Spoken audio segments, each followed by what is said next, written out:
तर माझ्या मिस्टरांना प्यायची होती कोल्ड कॉफी, म्हणून मी करत होते कॉफी आणि मला पण खूप आवडते, त्याच्यामुळं मग बनवत होते. आणि पावसाळ्यामध्ये तर हमखासच पिऊ वाटते कोल्ड कॉफी, म्हणजे थंड थंड वातावरण असलं का अजून थंड थंड खाऊ पण वाटतं. म्हणजे आईस्क्रीम वगैरे नाही काही, पण आम्हाला कॉफी खूप आवडते थंडीच्या दिवसामध्ये प्यायला, कोल्ड कॉफी. आणि हॉट कॉफी पण आवडते, पण शक्यतो हॉट कॉफी ते रोज पितात, त्याच्यामुळे मग त्यांना कोल्ड कॉफी प्यायची होती आणि मला पण आवडते म्हणून मग मी दोघांसाठी पण कोल्ड कॉफी केली होती इथे. तर असं मस्त फेटून घेतली होती कॉफी आणि त्याचं मस्तपैकी असं दूध घेतलं साईचं, आणि मग त्यानंतर मिक्सरमध्ये मी थोडीशी साखर आणि कॉफी टाकून घेतली आणि ते आधी फिरून घेतलं. त्यानंतर मग मी त्या फिरून घेतल्यानंतर ती साईचं जे दूध होतं, साईसकट सगळं दूध त्यामध्ये टाकलं आणि एकदा फेरा मारून घेतला मिक्सरमध्ये. आणि मग त्या कपामध्ये थोडंसं हे असं फेटवलेली जी क्रीम आहे, म्हणजे आपले हे कॉफी, तर ती कॉफी थोडीशी ग्लासमध्ये ओतून घेतली आणि त्यानंतर मग जे कॉफीचं दूध होतं, दूध आणि कॉफी मिक्स करून हे केलेलं होतं, तर ते दूध टाकलं आणि इथं माझी कोल्ड कॉफी तयार झालेली होती. तर तुम्ही बघू शकता अशा प्रकारे जर फेटून घेतल्यानंतर खूप छान अशी कोल्ड कॉफी आपल्याला घरी पण करता येते कॅफेसारखी. आणि मी पहिल्यापासून करत असते, त्याच्यामुळे मला सवय होऊन गेलेली आहे कॉफी बनवायची. तर तुम्ही बघू शकता एकदम म्हणजे कॅफेत जशी कॉफी मिळते आपल्याला, सेम तशीच कॉफी मी घरी बनवली होती आणि मिस्टरांना दिली. तर मिस्टरांनी भार्गवला पण थोडीशी म्हणजे नाही का 1 चमचा थोडक्यात तर त्याला पिऊ घातला होता. तर त्याला असं वाटायचं मला सारखंच द्यावा, पण ते चांगलं नसतं, त्याच्यामुळे मग त्याला जास्त काही कॉफी दिली नाही. आणि इथे उकडवली होती मकाचे कणीस, त्यांना मकाचे कणीस देखील खूप आवडतात पावसाळ्यामध्ये खायला, म्हणून मग मकाचे कणीस केले होते. आणि इकडे माझा खूप सारा पसारा पडला होता, सगळा पसारा पडलेला होता आणि मला तो आवरायचा होता, कारण भार्गवमुळे काही जास्त शक्य होत नाही, त्याच्यामुळे मग एवढा सगळा पसारा होऊन गेला होता किचनवर. मी दरवेळेस तुमच्या समोर एक कोणत्या ना कोणत्या प्रॉडक्टचा रिव्ह्यू देत असते आणि जे प्रॉडक्ट चांगले वाटतात त्याच प्रॉडक्टचे मी तुमच्यापर्यंत आतापर्यंत रिव्ह्यू केलेले आहे. आणि आज तसंच एक प्रकारचं प्रॉडक्ट मी घेऊन आलेले आहे आणि ते तुमच्याबरोबर शेअर करणार आहे. आणि ते खूप सुंदर असं आहे, म्हणजे आपल्या आपण जर असं कॉलेज गर्ल असलो किंवा बाहेर जायचं असेल, आपल्याला फंक्शन वगैरे अटेंड करायचं असेल किंवा पार्टी वगैरे जायचं असेल, तर त्यावेळेस आपण परफ्यूम यूज करतच असतो आणि त्यावेळेस आपल्याला असं वाटतं की खूप छान छान परफ्यूम आपल्याकडे असायला पाहिजे. आणि काही काहींना तर खूपच परफ्यूमची आवड असते, डेली यूजसाठी पण परफ्यूम यूज करता. तर असंच मी तुमच्या समोर एक परफ्यूम घेऊन आलेले आहे आणि तो परफ्यूम आहे नवीन ममाअर्थचा. तर ममाअर्थने आता एक परफ्यूम लॉन्च केलेला आहे, तर तो मी तुमच्या बरोबर शेअर करणार आहे. तर ममाअर्थ असे खूप सारे प्रॉडक्ट आपल्यापर्यंत आणत असतं आणि आपल्याला त्या प्रॉडक्ट पासून आपल्याला खूप जास्त फायदा देखील होत आहे. आणि मी यूज करते आणि तेव्हाच मी तुमच्याबरोबर शेअर करते. तर तो परफ्यूम मी आधी यूज करून बघितलेला आहे आणि मग तुमच्याबरोबर शेअर करते. तर मी तुम्हाला तो परफ्यूम दाखवण्या पहिले आधी एक गोष्ट सांगते. आपण परफ्यूम हा यूज करतो कारण आपल्याला फ्रेश वाटावं आणि आपल्या जवळ कोणीही आलं तर असं वाटलं पाहिजे का किती सुंदर परफ्यूमचा स्मेल आहे, तर असा परफ्यूम आपण यूज करायला पाहिजे. तर मला परफ्यूमची खूप आवड आहे, तर मी असे वेगवेगळे परफ्यूम ट्राय करत असते. त्यातलाच आता हा ममाअर्थचा यूज करून बघितला आणि तो परफ्यूम आज म्हटलं चला तुमच्याबरोबर देखील शेअर करा. खूप सुंदर असा त्याचा सायलेंट असा स्मेल आहे, तर त्या स्मेलने अजिबात आपल्याला इरिटेट देखील होत नाही. आणि वेगवेगळ्या फुलांपासून तयार केलेला तो परफ्यूम आहे. तर चला मी तुम्हाला शेअर करते. तर हा आहे ममाअर्थचा into the sunset made safe woman AUD perfume. तर हा परफ्यूमचा स्मेल एकदम छान आहे आणि ममाअर्थने खूप सारे परफ्यूम आता लॉन्च केलेले आहे, त्यातला हा परफ्यूम मला खूप आवडला आणि म्हणून मी हा परफ्यूम घेतला. तर तुम्ही त्याची पॅकिंग देखील बघू शकता, त्याची कॅप वगैरे खूप छान अशी पॅकिंग आहे. तर मला हा परफ्यूम खूप जास्त आवडला. तर आत्ताच ममाअर्थने हा परफ्यूम लॉन्च केलेला आहे, तो म्हणजे Mamaearth into the sunset made safe woman आहे AUD परफ्यूम. तर मेडसेफ आहे आणि खूप छान असं आहे, 100 ml ची बॉटल आहे ही. आणि पॅकेजिंग तुम्ही बघू शकता, खूप छान अशी त्यांनी पॅकिंग केलेली आहे अशी मस्त. तर अशा पद्धतीची पॅकिंग आहे, तुम्ही ते बघू शकता. आणि परफ्यूमची पॅकिंग पण खूप छान आहे, ते तर तुम्ही पुढे बघणारच आहे. तर बघू शकता तुम्ही परफ्यूमची पॅकेजिंग किती सुंदर अशी आहे. तिची कॅप अशी गोल्डन कलरची आहे, मस्त असं. इनटू द सनसेट मेडसेफ आहे, वुमन साठी आहे हा परफ्यूम. AUD परफ्यूम म्हणून आहे, AUD परफ्यूम. तर असं आहे पॅकिंग, पण तुम्ही बघू शकता किती सुंदर अशी पॅकिंग आहे. मला बघता क्षणी इतकं आवडली की बस, म्हणजे खूपच छान. आणि परफ्यूमचा स्मेल तेवढा भारी ना.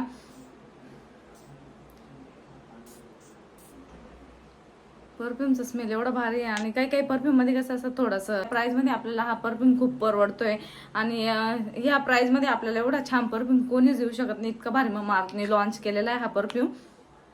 तर स्मेल तेवढं भारी नाही, इतकं मस्त वाटतं, सायलेंट आहे एकदम, असं छान वाटतं.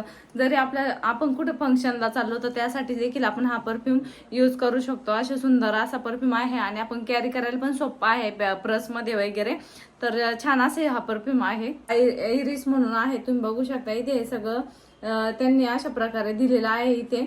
तर तुम्हाला इथे दिसतच असेल नोट्स, फ्रेग्रन्स नोट्स इथे दिलेले आहे त्यांनी अशा पद्धतीने. आणि डर्माटॉलॉजिकली टेस्टेड देखील आहे हे परफ्यूम. तर खूप छान असा परफ्यूम आहे. ममाअर्थचं एक ध्येय आहे की 1 मिलियन झाडे लावायची. ममाअर्थच्या वेबसाईटवरून जर खरेदी केलं तुम्ही ममाअर्थचे काही प्रोडक्ट किंवा हा परफ्यूम जर तुम्ही ममाअर्थच्या वेबसाईटवरून खरेदी केला तर तुम्हाला 20% ऑफ मिळणार आहे. ज्यावेळेस तुम्ही माझा कोड यूज करशाल सपना 2024 हा कोड जर तुम्ही यूज केला तर हा परफ्यूमवर तुम्हाला 20% ऑफ मिळणार आहे. नक्कीच तुम्ही ममाअर्थच्या वेबसाईटवरून देखील खरेदी करू शकता. आणि तिथून ज्यावेळेस तुम्ही ममाअर्थच्या वेबसाईटवरून खरेदी करशाल त्यावेळेस तुमच्या नावाने एक झाड लावलं जाईल आणि ते झाड तुम्ही ट्रॅक देखील करू शकता. ही एक खूप चांगली गोष्ट आहे. आणि दुसरी गोष्ट सांगायची झाली तर ममाअर्थचे सगळे प्रोडक्ट आपल्याला आपल्या आसपासच्या शॉपमध्ये देखील मिळतात, तसेच ऑनलाईन देखील मिळतात. नायका, फ्लिपकार्ट, अमेझॉन, पर्पल हे ऍप वरती अवेलेबल आहे, तिथून तुम्ही घेऊ शकता. आणि ममाअर्थचे ऑफिशियल ऍप देखील आहे, त्या ऍप वरती देखील अवेलेबल आहे, तिथून देखील हे परफ्यूम तुम्ही घेऊ शकता. आणि अजून मी लिंक डिस्क्रिप्शन मध्ये तसेच देणारच आहे. आणि ममाअर्थ हे प्लास्टिक पॉझिटिव्ह असल्यामुळे आपल्याला घाबरायची कोणतीही गोष्ट नाहीये, कारण जितकं प्लास्टिक ते यूज करतात ममाअर्थ तितकं रिसायकल देखील करतात आणि नैसर्गिक गोष्टींपासून त्यांचे सगळे प्रोडक्ट बनतात. तसंच ममाअर्थ हा ब्रँड इंडियन ब्रँड असल्यामुळे आपल्याला कोणतीही चिंता नाही. त्यामुळे तुम्ही बिनधास्त ममाअर्थचे सगळे प्रोडक्ट खरेदी करू शकता. हा परफ्यूम नक्कीच तुम्ही खरेदी करून बघा, कारण मला तर खूप आवडला, खूप मस्त त्याचा स्मेल आहे. तर मी यूज करून बघितला आणि त्याचा स्मेल मला खूप जास्त आवडला. म्हटलं चला आपल्या सबस्क्रायबर बरोबर देखील आपण हे प्रोडक्ट शेअर करावा, तर म्हणून मी आज तुमच्या बरोबर हा परफ्यूम शेअर केलेला आहे. तर यात खूप सारे स्मेलचे परफ्यूम आहे वुमनचे, आणि परफ्यूम आहे ते ममाअर्थने आता लॉन्च केलेले आहे काही काही जे आहे ते. तर तुम्ही त्यांच्या वेबसाईटवर देखील जाऊन चेक करू शकता आणि मी दिलेल्या लिंकवर देखील जाऊन चेक करू शकता.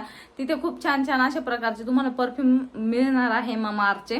तर ममाअर्थचे जेवढे काही प्रोडक्ट आहे तेवढे तुम्ही खरेदी नक्की करून बघा. तर चला मग लिंक आहे डिस्क्रिप्शन मध्ये. मी केलेलं आहे तव्यावरचं बेसन, तुम्ही बघू शकता. तर माझ्या मिस्टरांना तव्यावरचं बेसन खूप आवडतं, तर त्याच्यामुळे मी आज तव्यावर बेसन केलंय, लोखंडी तव्या. आणि भाकरी पण केले, ज्वारीच्या भाकरी. तर अजून दूध यायचं आहे, तर आता 8:30 वाजले आणि अजून माझं किचन आवरायचं पडले आणि दूधवाले पण येत आहे. तर दूध आलं की दूध येऊन गेल्यानंतर मग मी हा किचन ओटा वगैरे आवरून घेईन फास्टमध्ये, कारण आज इतका पसारा झाला आहे किचनवर. भार्गव खूप चिडचिड पण करत होता आणि त्याच्या पप्पांनी काल नाईट केलेली असल्यामुळे त्यांना झोपण्याची आज थोडीशी जास्त गरज होती, कारण डे पण करावं लागतं, नाईट पण करावं लागते. म्हणजे ईडी असते, तर कालची ईडी झाली त्यांची इमर्जन्सी ड्युटी, आणि आज मग सकाळी पण ड्युटीला होते. तर मग आता संध्याकाळी खूप दमल्यासारखं झालं, तर मग ते झोपले होते. तर त्याच्यामुळे मग भार्गवला सांभाळून बाकीचा स्वयंपाक करावा लागला. तर रात्रीच्या जेवणामध्ये आम्ही शक्यतो भाकरीच खातो, कारण चपात्या वगैरे काही खात नाही, कारण जास्त जड असतात त्या. तर रात्रीचं जेवण हलकंच पाहिजे, त्याच्यामुळे ज्वारीच्या भाकरी असतात आणि भाजी असते. तर आज मिस्टरांना तव्यावरचं बेसन खायचं असल्यामुळे मग मी ते बेसन केलं आणि आपले मक्याचे कणीस असतात ते उकडले, तर ते खात आहे. तर मग ते नंतर जेवतील आणि मग दूध येऊन गेल्यानंतर मी आवरून घेईन आणि मग मी जेवण वगैरे करेल. तर अशा पद्धतीने आजचं चालू आहे. तर भार्गवची ॲलर्जी थोडीशी काहीतरी कमी झाली, तर आज थोडीशी किरकिर पण कमी केली त्याने. नाही तो 4-5 दिवसापासून एवढी चिडचिड करतोय की बस मला काही काम सुचून देत नाही तो. तर अजून मला किराणा पण भरायचा आहे, तर किराण्याचा पण व्हिडिओ मी करणार आहे. तर बघू आता, तो झोपला, त्याच्या पप्पांना थोड्या वेळ ते बसून देईन जेवण झाल्यानंतर आणि किराणा वगैरे भरून घेईन, किचन वगैरे आवरून घेईन व्यवस्थित. अशा पद्धतीने आता रुटीन चालू आहे. तर बघू. तर इथे दूध तापवल्यानंतर मग मी माझं किचन ओटा स्वच्छ करून घेतला, कारण रात्रीचं कसं जर खरकट पडलेलं असलं तर झुरळ खूप होतात आणि स्वच्छ असलं तर झुरळ वगैरे काही होत नाही. त्यामुळे तर आता तुम्ही बघितलंच असेल किचनमधला सगळा पसारा माझा आवरलेला आहे आणि आता भार्गवला म्हणजे झोपलेला आहे तो. तर तोपर्यंत मग आतरून वगैरे टाकून घेईन आणि मग त्याला जवळ घेईन. झोळीत काय ठेवणार नाही, त्याला खालीच घेत असते.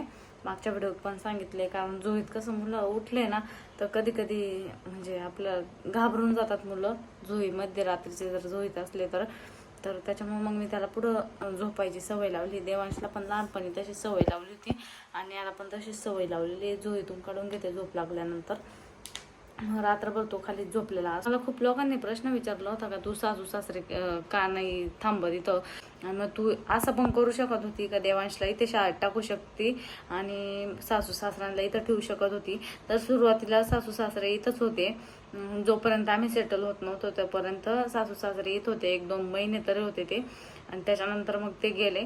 तर त्याचं कारण असं आहे, तुम्ही मला जो प्रश्न विचारला आहे की सासू सासरे इथं का ठेवलं नाही, देवांशी शाळा का इथं नाही टाकली, तर तुम्हाला देवांशच्या शाळेचं हे सांगितलेलं आहे की शाळा इथे काही चांगलं नाही आणि लांब आहे, त्याच्यामुळे त्याला तिकडे शाळेत टाकलं.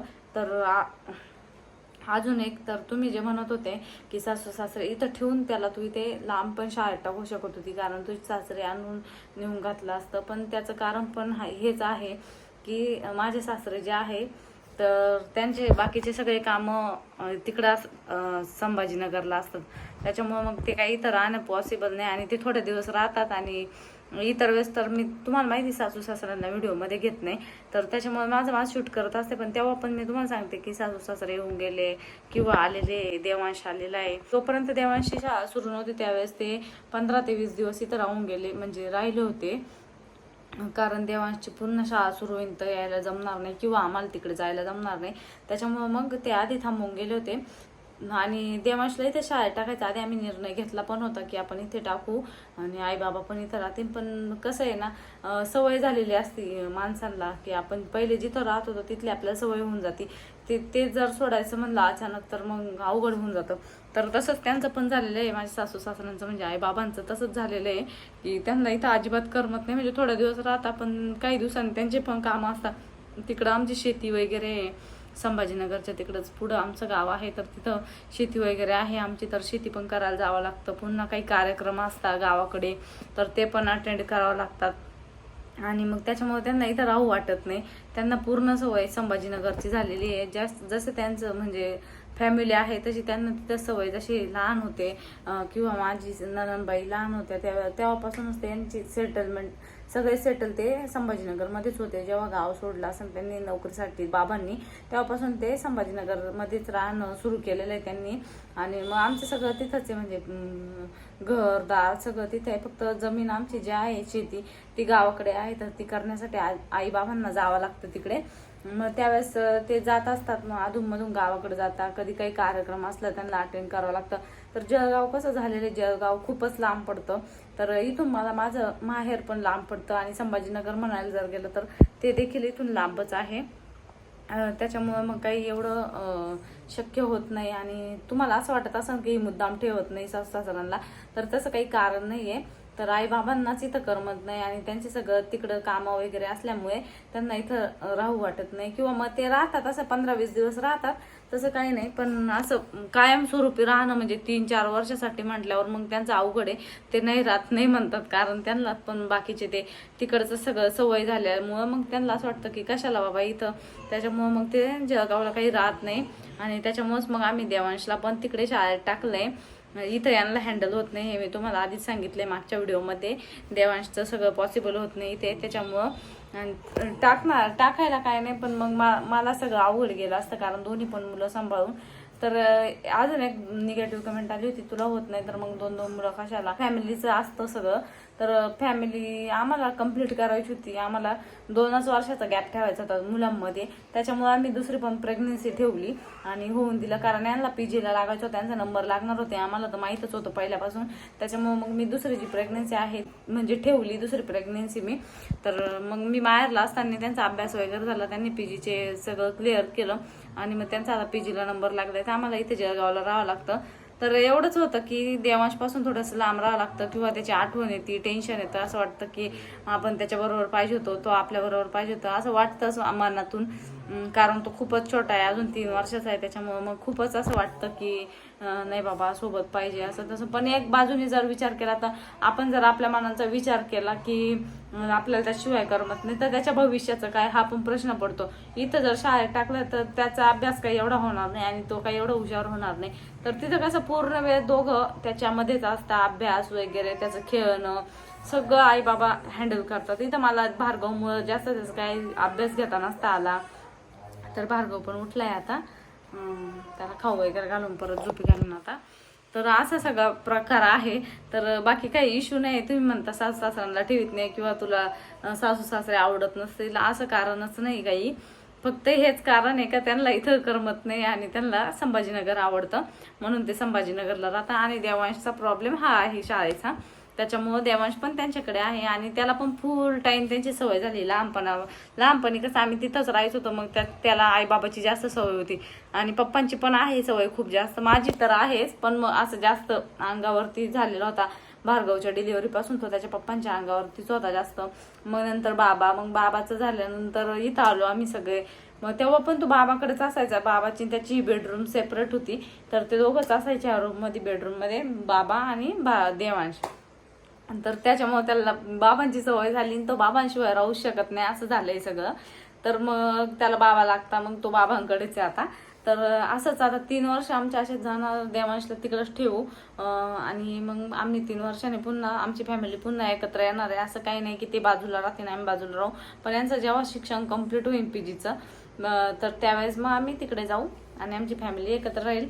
तर चला मग आता तुम्हाला तुमच्या प्रश्नांचे उत्तर तर भेटलेच असतील. तर आता हा व्हिडिओ मी ते स्टॉप करते, कारण भार्गव पण उठलाय, त्याचं पण खाऊ पिऊ घालणं आहे मला आता.